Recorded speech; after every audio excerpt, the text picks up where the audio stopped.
కేంద్ర ప్రభుత్వం తీసుకొచ్చిన కొత్త క్రిమినల్ చట్టాలపై బీఆర్ఎస్ నేత మాజీ ఎంపీ బోయినపల్లి వినోద్ కుమార్ సంచలన ఆరోపణలు చేశారు. జూలై 1 నుంచి అమల్లోకి రానున్న కొత్త చట్టాల వల్ల బాధితులే ఎక్కువగా నష్టపోయే ప్రమాదం ఉందన్నారు. వీటిపై సుప్రీంకోర్టును ఆశ్రయిస్తామని ప్రకటించారు. క్రిమినల్ లాకు సంబంధించిన 3 కీలక చట్టాలను కేంద్ర ప్రభుత్వం రద్దు చేసిందన్నారు. వాటి స్థానంలో జూలై 1 నుంచి దేశంలో 3 కొత్త చట్టాలు అమల్లోకి వస్తాయని చెప్పారు. గతేడాది ఆగస్టులో ఈ 3 బిల్లులను కేంద్ర ప్రభుత్వం పార్లమెంట్లో ప్రవేశపెట్టిందని, స్టాండింగ్లో కమిటీ సభ్యులు బిల్లులకు అనేక సూచనలు చేశారన్నారు. అయితే మోడీ ప్రభుత్వం వాటిని పట్టించుకోలేదని, వారు తెచ్చిన బిల్లులను ఆమోదించుకున్నారని వినోద్ ఆరోపించారు. ఈ చట్టాల వల్ల బాధితులకు నష్టం జరిగే అవకాశం ఉందని చెప్పుకొచ్చారు.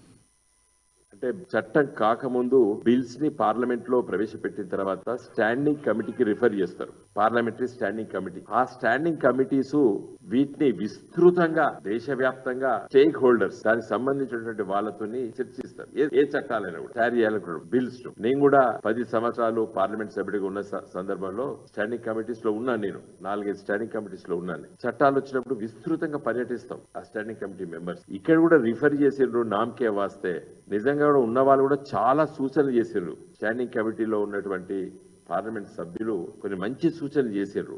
వాటన్నిటినీ విస్మరించింది మోడీ గారి ప్రభుత్వం. ఎట్లయితే బిల్లులు తీసుకొచ్చారో అట్లనే బిల్లులు పార్లమెంట్ లో ప్రవేశపెట్టారు. దాదాపు 160-170 మంది పార్లమెంట్ సభ్యుల్ని బహిష్కరించారు వేరే కారణాల వల్ల.